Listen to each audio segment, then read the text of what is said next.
বেগুন তো আমরা অনেকে অনেক রকমভাবে খেয়েছি, কিন্তু শীত যাওয়ার আগে অবশ্যই কিন্তু এইভাবে একবার রান্না করে দেখতে হবে। আর এইভাবে একবার রান্না করলে সপ্তাহে কিন্তু 3 থেকে 4 দিন বলবেন এইভাবেই রান্না করার জন্য। তাহলে কিভাবে করলাম চলো দেখে নেওয়া যাক। বড় সাইজের বেগুন নিলাম। বেগুনটা কিন্তু তোমরা ছোট বা এর থেকে বড়ও নিয়ে নিতে পারো।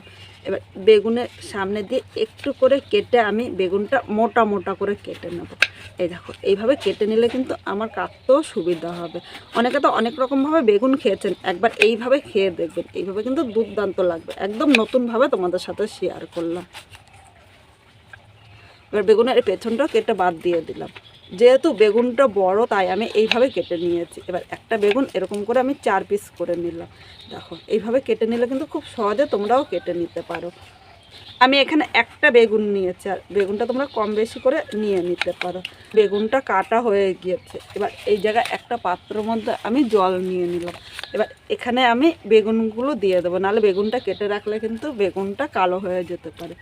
এখানে আমি 1 চামচ লবণ দিলাম। অনেক সময় দেখা যায় বেগুন খেলে আমাদের মুখ চুলকায় বা গায়ে অ্যালার্জি হয়ে যায়। এইভাবে লবণ জলে যদি 5 থেকে 10 মিনিট ভিজিয়ে রাখেন তাহলে কিন্তু আর চুলকাবে না। এই টিপসটা অবশ্যই আপনারা কিন্তু একবার করে দেখতে পারেন। এবার এইভাবে আমি 5 মিনিট ভিজিয়ে রাখবো, তাহলে যারা অ্যালার্জি আছে তারাও কিন্তু খুব ভালোবেসে বেগুনটা খেয়ে নিতে পারবে। এবার এটা এক সাইডে আমি রেখে দিলাম। এবার এখানে একটা বড় সাইজের আলু নিয়েছি। আলুটা কিন্তু তোমাদের ইচ্ছে মতো নিয়ে নিতে পারো। এখানে আমি বড় সাইজ দেখে একটা আলু নিয়েছি, আর ছোট হলো তাহলে 2টো আলু নিতাম। আলুটা এরকম মাছ বরাবর কেটে নিয়েছি, তাহলে আলুটা কাটতেও কিন্তু আমার সুবিধা হবে। আলুটা আমি এইভাবে কেটে নেবো। দেখো খুব বেশি মোটা বা খুব বেশি কিন্তু পাতলা কাটবো না, এইভাবে আলুটা কেটে নিচ্ছি। আর একই রকম হলে কিন্তু সব কিছু দেখতে ভালো লাগবে। বন্ধুরা এখানে আলুটাও কাটা হয়েছে। এবার আলুটাও কিন্তু আমি জলের মধ্যে রেখে দেবো, কারণ আলুটা কিন্তু এমনি রাখলে কালো হয়ে যাবে। এর জন্য জলের মধ্যে আমি এইভাবে রেখে দিচ্ছি। এখানে একটা ক্যাপসিকাম নিলাম। ক্যাপসিকামটা প্রথম মাঝখান থেকে এইভাবে কেটে নেব। এবার দেখো এই ক্যাপসিকামটা এক সাইডে রেখে এখানে যে মাঝের দানাগুলো আছে দানাগুলো কিন্তু আমি ফেলে দেবো। এইভাবে কেটে নিলে খুব সহজে দেখো দানাটা কিন্তু উঠে আসছে। ক্যাপসিকামটা আমি মাঝখান থেকে এইভাবে কেটে নেব। এই দেখো এরকম পাতলা পাতলা সাইজ করে কেটে নিচ্ছি। এবার এখানে একটা টমেটো নিয়েছে বড় সাইজের। এবার টমেটোটা আমি 4 পিস করে নেব। এটা খুব বেশি কিন্তু কাটতে হবে না। এবার চল মূল রান্নায় যাই। এদিকে একটা কড়াই বসিয়ে দিলাম। কড়াইয়ের মধ্যে আমি সর্ষের তেল নিয়েছি। তোমরা সর্ষের তেলের পরিবর্তে সাদা তেল দিয়েও কিন্তু এই রান্নাটি করতে পারো। তেলটা প্রথমে ভালো করে গরম করে নিতে হবে। তেলটা গরম হয়ে গিয়েছে। এবার কেটে রাখা ক্যাপসিকামগুলো নিয়ে নিলাম। এর সাথে আমি পাকা টমেটোটাও নিয়ে নিয়েছি। 4 কোয়া আদা নিলাম। ইচ্ছে করলে আদাটা এই জায়গায় তোমরা স্কিপও করতে পারো। আর 3টা কাঁচা লঙ্কা, ঝাল যেরকম খাবে সেই হিসাবেই কিন্তু লঙ্কাটা নিয়ে নেবে। এবার সামান্য একটু লবণ দিয়ে দিলাম। লবণটা এর সাথে নেড়েচেড়ে মিশিয়ে 3 থেকে 4 মিনিট হালকা লাল করে ভেজে নেব।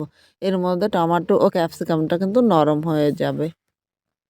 4 মিনিট ভেজে নিয়েছি। দেখো এর থেকে বেশি ভাজবো না। টমেটো ক্যাপসিকামটা কিন্তু নরম হয়ে গিয়েছে।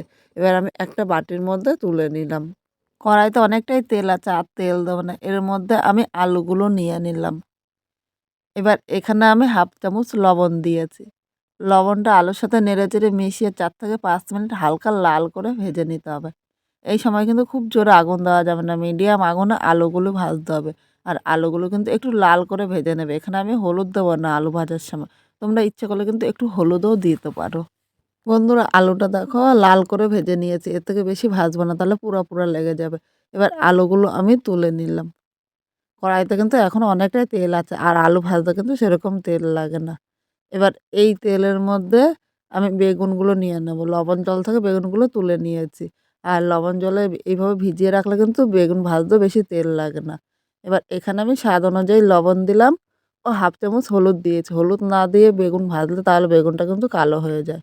হলুদ ও লবণটা নেড়েচেড়ে মিশিয়ে বেগুনটা এবার লাল করে ভেজে নেব। এই বেগুনটা ভাজতে ভাজতে চলো মশলাটা রেডি করে নিই। এদিকে দেখো মশলাগুলো কিন্তু ঠান্ডা হয়ে গিয়েছে। এবার আমি একটা মিক্সচারে বাটির মধ্যে নিয়ে নিলাম। এর মধ্যে কিন্তু আমি জল দেবো না। জল ছাড়া আমি ভালো করে মিক্স করে নিয়ে আসছি। মশলাটা নিয়ে এসেছি। এবার আমি দেখো বাটিটা খোলার সাথে সাথে সুন্দর একটা গন্ধ বেরিয়েছে। আর এর মধ্যে কিন্তু 1 ফোঁটাও জল দিইনি। জল ছাড়া এইভাবেই তোমরা মিক্স করে নিয়ে আসবে। এবার এই জায়গায় ঘরে পাতা আমি টক দই নিয়েছি। টক দই দিয়ে যখনই রান্না করো যদি ফ্রিজে থাকে 1 ঘন্টা আগে কিন্তু বের করে নেবে। টক দইটা ভালো করে ফেটিয়ে নিতে হবে। মশলাটা রেডি করতে করতে এদিকে কিন্তু বেগুনগুলো লাল করে ভাজা হয়ে গিয়েছে, এর থেকে বেশি আর ভাজবো না। এবার বেগুনগুলো আমি তুলে নিলাম। কড়াইয়ের মধ্যে আবার 1 চামচ তেল দিয়ে গরম করে নিয়েছি। এবার এখানে একটা শুকনো লঙ্কা সম্বাদ দিয়ে দিলাম। এর সাথে যে মশলাটা রেডি করেছি মশলাটা আমি নিয়ে নিলাম। বাটির গায়ে অনেকটাই মশলা লেগে আছে, তাই বাটিটা ধুয়ে সামান্য একটু জল নিলাম, খুব বেশি কিন্তু জল নেব না। এখন মশলাগুলো নেড়েচেড়ে মিশিয়ে ভালো করে কষিয়ে নিতে হবে। মশলাটা কিন্তু আমি একবার ভেজে নিয়েছি, তাই খুব বেশি কষানোর কিন্তু প্রয়োজন নেই। এই মধ্যে এবার একে একে আমি গুঁড়ো মশলাগুলো নিয়ে নেব।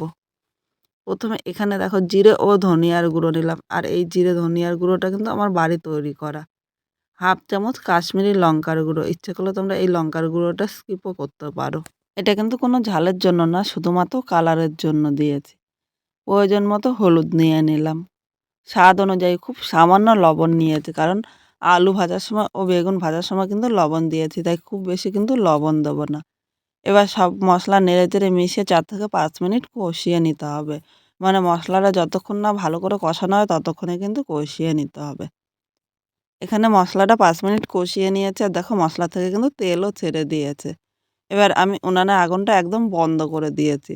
এবার এই জায়গায় আমি যে টক দইটা ফেটিয়ে নিয়েছি এর মধ্যে আমি নিয়ে নিলাম। এর সাথে নেড়েচেড়ে মিশিয়ে আরও 1 থেকে 2 মিনিট কষিয়ে নেব। খুব বেশি কিন্তু কষাতে হবে না। 2 মিনিট এখানে দেখো মশলাটা কষানো হয়েছে। এবার এর মধ্যে আমি মটরশুঁটিগুলো নিয়ে নিলাম। যেহেতু শীতের দিন আর মটরশুঁটি কিন্তু খুব সহজেই পাওয়া যায়। মটরশুঁটিটা এর সাথে নেড়েচেড়ে মিশিয়ে আরও 1 মিনিট কষিয়ে নেব। 1 মিনিট পর এখানে দেখো যে আলুগুলো আমি ভেজে রেখেছিলাম আলুগুলো নিয়ে নিলাম। কারণ আলুটা সেদ্ধ হতে একটু টাইম লাগবে, আর বেগুনটা কিন্তু ভাজা হচ্ছে, বেগুনটা সেদ্ধ হতে বেশি টাইম লাগবে না। তাই আলুটা দিয়ে আরও 2 থেকে 3 মিনিট আমি কষিয়ে নেব। 3 মিনিট কষানো হয়েছে। এবার এখানে ভেজে রাখা বেগুনগুলো আমি নিয়ে নিলাম। বেগুনটা একইভাবে এর সাথে নেড়েচেড়ে 1 মিনিট কষিয়ে নেব। খুব বেশি কিন্তু কষাতে হবে না। সব সবজিগুলো কষানো হয়ে গিয়েছে। এবার এই জায়গায় আমি গরম জল নিলাম। অবশ্যই তোমরা চেষ্টা করো গরম জল নিতে। গরম জল নিলে ঝোলটা তাড়াতাড়ি ফুটবে আর খেতেও ভালো লাগবে। ঠান্ডা জল নিলে আলুগুলো শক্ত থাকবে, তখন খেতে কিন্তু ভালো লাগবে না। জলটা সব কিছুর সাথে নেড়েচেড়ে মিশিয়ে নিয়েছি। এখানে আলুটা কিন্তু ভাজা হয়েছে ও কষানোর সময় সেদ্ধ হয়ে গিয়েছে, তাই খুব বেশি ঝোল লাগবে না। আর বেগুন সেদ্ধ হতে কিন্তু খুব বেশি জল লাগে না। তাই এর মধ্যে যতটা রস ঢুকবে সেই হিসাবে কিন্তু ঝোলটা নিয়ে নিতে হবে। আর এটা কিন্তু ঝোল একটু গা মাখা হলে খেতে ভালো লাগবে। এইভাবে রান্না করে রুটি, পরোটা, লুচি বা ভাত সব কিছুর সাথে কিন্তু দুর্দান্ত লাগে। আজকে খুব সাধারণভাবে এই নিরামিষ বেগুনটা আমি রান্না করেছি। কিরকম লাগলো কমেন্ট করে জানাতে কিন্তু ভুলো না। নতুন কোনো বন্ধু আমার এই ভিডিওটি দেখতে আসলে ভালো লাগলে একটা লাইক, শেয়ার ও কমেন্ট করো। আর সাবস্ক্রাইব করে পাশে থেকো, যাতে নতুন নতুন ভিডিও আপলোড করলে সবার আগে নোটিফিকেশন আপনার কাছে পৌঁছিয়ে যায়। এখানে দেখো বেগুনটা হয়ে গিয়েছে। এবার একটু মিষ্টি দিয়ে দিলাম। কারণ যেহেতু নিরামিষ রান্না করছি, একটু চিনি না দিলে খেতে কিন্তু ততটা ভালো লাগবে না। চিনিটা দিয়ে আর 1 মিনিট নেড়ে চেড়ে নেব। 1 মিনিট পর এর মধ্যে একটু গরম মসলা দিয়েছি। গরম মসলাটা ইচ্ছে করলে তোমরা স্কিপও করতে পারো। এর পরিবর্তে ধনেপাতা দিয়ে দিতে পারো। এবার গরম মসলাটা নেড়েচেড়ে মিশিয়ে 1 মিনিট স্ট্যান্ডিং টাইমে রাখবো। নামিয়ে নিয়েছি। আজকে এই বেগুনের তরকারিটা কীরকম হয়েছে অবশ্য কমেন্ট করে জানাতে কিন্তু ভুলো না। আর শীত যাওয়ার আগে অবশ্যই একবার ট্রাই করা, আর একবার খেলে বারবার বলবে এইভাবেই করার জন্য।